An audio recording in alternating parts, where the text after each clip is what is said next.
প্রিয় ও স্নেহের 2024 সালের নতুন বছরের নবম শ্রেণীর ছাত্রছাত্রী বন্ধুরা, আশা করি তোমরা সবাই ভালো আছো। আজ আমরা যে বিষয়টি নিয়ে আলোচনা করব নবম শ্রেণীর থার্ড সামেটিভ অর্থাৎ ফাইনাল পরীক্ষার ভূগোলের কোশ্চেন পেপার নিয়ে। তারপর সরাসরি স্ক্রিনে কিন্তু আমরা নবম শ্রেণীর থার্ড সামেটিভ অর্থাৎ ফাইনাল পরীক্ষার ভূগোলের কোশ্চেন পেপারটা দেখতে পাচ্ছ। ফুল মার্কস তোমাদের রয়েছে 90 আর সময় তোমাদের রয়েছে 3 ঘন্টা 15 মিনিট। প্রথমে তোমাদের রয়েছে বিভাগ ক। একে দাগে রয়েছে একই সময়ে সর্বত্র সূর্যোদয় ও সূর্যাস্ত হলে বোঝাতো যে পৃথিবী সমতল গোলাকার অভিগত গোলাকার জিওর উত্তরে সমতল। প্রশ্ন, উত্তর গোলার্ধে বৃহত্তম রাত্রি ও ক্ষুদ্রতম দিন হলো 21শে জুন, 23শে সেপ্টেম্বর, 22শে ডিসেম্বর না 3রা জানুয়ারি? উত্তরে 22শে ডিসেম্বর। প্রশ্ন, কলকাতা ও গ্রিনিচের মধ্যে স্থানীয় সময়ের পার্থক্য 5 ঘন্টা, 5 ঘন্টা 30 মিনিট, 5 ঘন্টা 24 মিনিট, 5 ঘন্টা 54 মিনিট। উত্তরে 5 ঘন্টা 30 মিনিট। প্রশ্ন, কোন স্থানে দ্রাঘিমা 88 ডিগ্রি 30 মিনিট পূর্ব হলে তার প্রতিপাদ স্থানে দ্রাঘিমা 88 ডিগ্রি 33 মিনিট পশ্চিম, 80 ডিগ্রি 30 মিনিট পশ্চিম, 91 ডিগ্রি 27 মিনিট পশ্চিম, 91 ডিগ্রি 30 মিনিট পশ্চিম। তবে 91 ডিগ্রি 30 মিনিট পশ্চিম। আবহবিকারের ফলে সৃষ্টি হয় সোলা, আদিশিলা, রেগোলিথ না জৈব মাটি? উত্তরে রেগোলিথ। প্রশ্ন, শিলার ক্ষয়ীভূত পর্যায়ের স্থানান্তরকে বলা হয় নগ্নীভবন, আবহবিকার, ঘনীভবন না পুঞ্জিত ক্ষয়? উত্তরে পুঞ্জিত ক্ষয়। প্রশ্ন, কোনটি অমিল? হিমালয়, আরাবল্লী, ইউরাল না অ্যাপেলেশিয়ান? উত্তরে হিমালয়। প্রশ্ন, পাকিস্তানের সল্ট রেঞ্জ একটি অবশিষ্ট পর্বত, আগ্নেয় পর্বত, স্তূপ পর্বত না ভঙ্গিল পর্বত? তবে স্তূপ পর্বত। প্রশ্ন, অস্ট্রেলিয়ার ঘূর্ণিঝড়কে বলা হয় টাইফুন, সাইক্লোন, হ্যারিকেন না উইলি উইলি? উত্তরে উইলি উইলি। প্রশ্ন, একটি অপ্রচলিত শক্তির উৎস হলো খনিজ তেল, কয়লা, বায়ু শক্তি না নদীর প্রবাহমান জল? উত্তরে বায়ু শক্তি। প্রশ্ন, বর্তমান পশ্চিমবঙ্গে মোট জেলার সংখ্যা 21টি, 22টি, 23টি না 24টি? উত্তরে 23টি। প্রশ্ন, বক্সা পাহাড় যে জেলায় অবস্থিত তা হলো দার্জিলিং, জলপাইগুড়ি, আলিপুরদুয়ার না কোচবিহার? উত্তরে জলপাইগুড়ি। প্রশ্ন, সিটি অফ প্যালেসেস নামে পরিচিত হাওড়া, কলকাতা, দিল্লি না মুম্বাই? উত্তরে কলকাতা। প্রশ্ন, ভারতীয় জরিপ বিভাগ স্থাপিত হয় 1867, 1967, 1767, 1897 খ্রিস্টাব্দে? উত্তরে 1967 খ্রিস্টাব্দে। পরে তোমাদের হচ্ছে বিভাগ গ। 2-এর এর দাগে রয়েছে বিবৃতিগুলি সত্য হলে ঠিক এবং অসত্য হলে ভুল লেখো।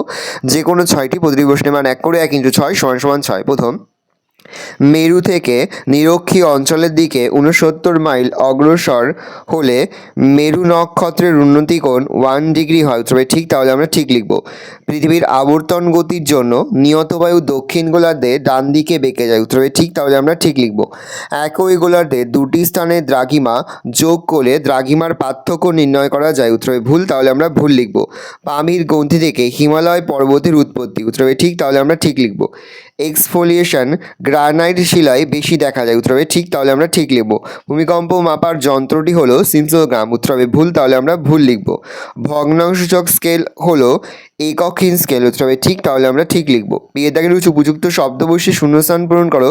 যে কোনো 6টি প্রতিটি প্রশ্নের মান 1 করে 1 × 6 = 6। প্রথম, ভারতে ভূবৈচিত্র্যক মানচিত্র প্রকাশ করে ড্যাশ সংস্থা? উত্তরে সার্ভে অফ ইন্ডিয়া। প্রশ্ন, ভারতের ড্যাশ রাজ্যের চা বিখ্যাত? পশ্চিমবঙ্গ। প্রশ্ন, তারকেশ্বর ও শিলাবতী নদীর মিলিত প্রবাহকে ড্যাশ বলে? উত্তরে রূপনারায়ণ বলা হয়। প্রশ্ন, ভারতের প্রথম জলবিদ্যুৎ প্রকল্প হলো ড্যাশ? সিদ্রাবাং। প্রশ্ন, সর্বোৎকৃষ্ট কয়লা হলো ড্যাশ? অ্যান্থ্রাসাইট। প্রশ্ন, অতি সাম্প্রতিক প্রবাহিত ঘূর্ণিঝড় উম্পুন নামকরণকারী দেশ? উত্তরে থাইল্যান্ড। প্রশ্ন, শিলায় খনিজের সঙ্গে অক্সিজেনের রাসায়নিক বিক্রিয়াকে ড্যাশ বলে? উত্তরে জারণ বলে। সি এর দাগে রয়েছে এ স্তম্ভের সঙ্গে বি স্তম্ভ অর্থাৎ ক স্তম্ভের সঙ্গে খ স্তম্ভ মেলাও। ক স্তম্ভে রয়েছে বক্সা জয়ন্তী পাহাড়, আগ্নেয় পর্বত, অযোধ্যা পাহাড়, পারমাণবিক শক্তি কেন্দ্র। খ স্তম্ভে রয়েছে তারাপুর, গোর্গাবুরু, টিবেস্টি, সিনচুলা। বক্সা জয়ন্তী পাহাড় হবে সিনচুলা, আগ্নেয় পর্বত হবে টিবেস্টি, অযোধ্যা পাহাড় হবে গোর্গাবুরু, পারমাণবিক শক্তি কেন্দ্র হবে তারাপুর। ভালো করে দেখে নাও, তাহলে 1-এরটা হবে ডি এর সঙ্গে, 2-এরটা হবে সি এর সঙ্গে, 3-এরটা হবে বি এর সঙ্গে আর 4-এরটা হবে এর সঙ্গে। বলছে ডি এর দাগে একটি বা দুটি শব্দে উত্তর দাও। যে কোনো 6টি প্রতিটি প্রশ্নের মান 1 করে 1 × 6 = 6। প্রথম, পৃথিবীর নিরক্ষীয় ব্যাস কতটা? 12,757 কিমি। তাহলে পৃথিবীর নিরক্ষীয় ব্যাস 12,757 কিমি। 21 মার্চ তারিখে কর্কটক্রান্তি রেখার ওপর সূর্যরশ্মির পতন কোণের পরিমাণ কত হবে? 66.5 ডিগ্রি। প্রশ্ন, মূলমধ্যরেখার বিপরীতে অবস্থিত দ্রাঘিমারেখার মান কত হবে? 180 ডিগ্রি। প্রশ্ন, এশিয়ার পর্বত বেষ্টিত দুটি মালভূমির নাম কি হতে হবে? ইরান, আনাতেলিয়া। প্রশ্ন, NATMO এর সদর দপ্তর কোথায় অবস্থিত? কলকাতা। প্রশ্ন, শিকড় আগলা শিল্পের একটি উদাহরণ হতে হবে কার্পাস বয়ন শিল্প। ভারতের প্রাচীনতম তৈলখনি কোথায় অবস্থিত? আসাম। পরে রয়েছে তোমাদের বিভাগ গ, নিচের প্রশ্নগুলির উত্তর সংক্ষেপে লেখো। বিকল্প প্রশ্ন লক্ষণীয় প্রশ্নের মান 2 করে 2 গুণ 6 = 12। ঠিকা লেখো কুলীন গ্রহ। অথবাদি রয়েছে পৃথিবীর অনুসুর অবস্থান কাকে বলে? রয়েছে বেনিয়াব জোন কাকে বলে? অথবাদি রয়েছে প্রমাণ সময় বলতে কি বোঝো? কার্ডিনাল বিন্দু কাকে বলে? অথবাদি রয়েছে আর্দ্র বিশ্লেষণ বলতে কি বোঝো? প্রশ্ন, হিমানি সম্প্রপাত কি? অথবা দাবানল সৃষ্টি দুটি প্রাকৃতিক কারণ উল্লেখ করো। পরের প্রশ্ন, কোনো মানচিত্রের স্কেল 5 সেমিতে 20 সেমি হলে আরএফ কত? অথবা রয়েছে সাগর সম্রাট কি? প্রশ্ন, কার্বনের পরিমাণ অনুসারে কয়লাকে কত ভাগে ভাগ করা যায় কি? অথবা রয়েছে পশ্চিমবঙ্গের দুটি স্মার্ট সিটির নাম লেখো। পরে তোমাদের রয়েছে বিভাগ ঘ, চলা থেকে রয়েছে নিচের প্রশ্নগুলির উত্তর দাও। বিকল্প প্রশ্ন লক্ষণীয় প্রশ্নের মান 3 করে 3 গুণ 4 = 12। উত্তরগুলি শীতকাল ও শরৎকালের সূচনা কিভাবে হয়? অথবা রয়েছে আমাদের কাছে পৃথিবীর সমতল মনে হয় কেন?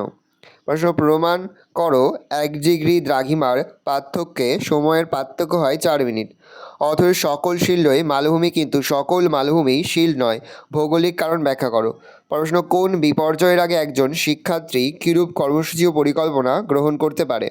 অথবা দুর্যোগ ও বিপর্যয়ের মধ্যে পার্থক্য লেখো। হচ্ছে পশ্চিমবঙ্গের পর্যটন শিল্পের উন্নতির কারণ ব্যাখ্যা করো। অথবা হচ্ছে অপ্রচলিত শক্তির সুবিধা ও অসুবিধাগুলি লেখো।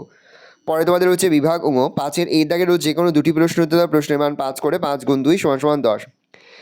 পৃথিবীর পরিক্রমণ গতির ফলাফল সম্পর্কে চিত্রসহ আলোচনা করো। প্রশ্ন, নিউ ইয়র্ক থেকে দুপুর 12টায় রেডিওতে প্রচারিত একটি বিশেষ বুলেটিন কোন স্থানে রাত্রি 4টার সময় শোনা গেল? স্থানটি দ্রাঘিমা কত?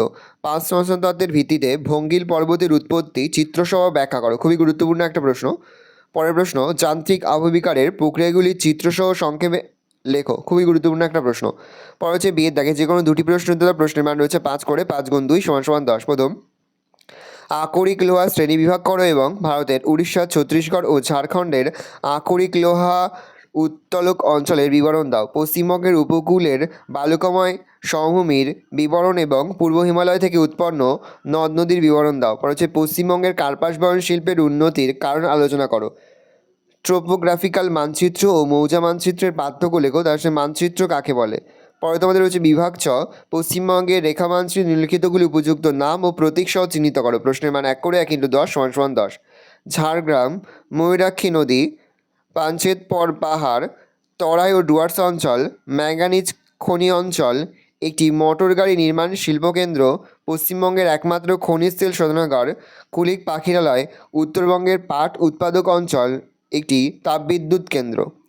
ভালো করে দেখে নাও, এই রয়েছে টোটাল তোমাদের থার্ড সামেটিভ অর্থাৎ ফাইনাল পরীক্ষার নবম শ্রেণীর ভূগোলের কোশ্চেন পেপার। আর তোমরা কোশ্চেন পেপারটা দেখে নাও। আশা করি ভিডিওটা ভালো লেগেছে। ভিডিওটা ভালো লাগলে ভিডিওকে লাইক করতে একদমই ভুলবে না। আমার চ্যানেল নতুন হাত লাল কালার সাবস্ক্রাইব প্রেস করে পাশে বেল আইকনটা প্রেস করো, যখন নতুন কোনো ভিডিও আপলোড করি সবার ফার্স্ট নোটিফিকেশন তোমরা পেয়ে যাও। আর এই ভিডিওটি তোমার বন্ধু বান্ধবী আত্মীয়স্বজন সবার মধ্যে কিন্তু অনেক অনেক শেয়ার করে, যে এবছর নবম শ্রেণীতে পড়ছে। আমরা কিন্তু ইতিমধ্যে নবম শ্রেণীর প্রতিটি বিষয়ের সিলেবাস, প্রশ্নকার এবং নমুনা প্রশ্নপত্র কিন্তু আপলোড করে দিই। তোমাদের এখনও পর্যন্ত সেই ভিডিওগুলো না দেখে থাকো, ভিডিওগুলো কিন্তু তাড়াতাড়ি দেখে নাও। তোমাদের সকলকে জানাই আগাম পরীক্ষার অনেক অনেক শুভেচ্ছা এবং অভিনন্দন। আজ আমরা যে প্রশ্ন উত্তরগুলি নিয়ে আলোচনা করছি, প্রতিটি প্রশ্ন উত্তরই কিন্তু এবছরের পরীক্ষার জন্য খুবই গুরুত্বপূর্ণ। সেহেতু প্রতিটি প্রশ্ন উত্তরই তোমাদের খাতায় লিখে তোমরা কিন্তু মুখস্থ করে ফেলবে। কোনো প্রশ্নের উত্তর লিখতে বা বুঝতে কোনো রকম অসুবিধা হয় তাহলে কিন্তু নির্দ্বিধায় কমেন্ট সেকশনে কমেন্ট করে জানাতে একদমই ভুলবে না।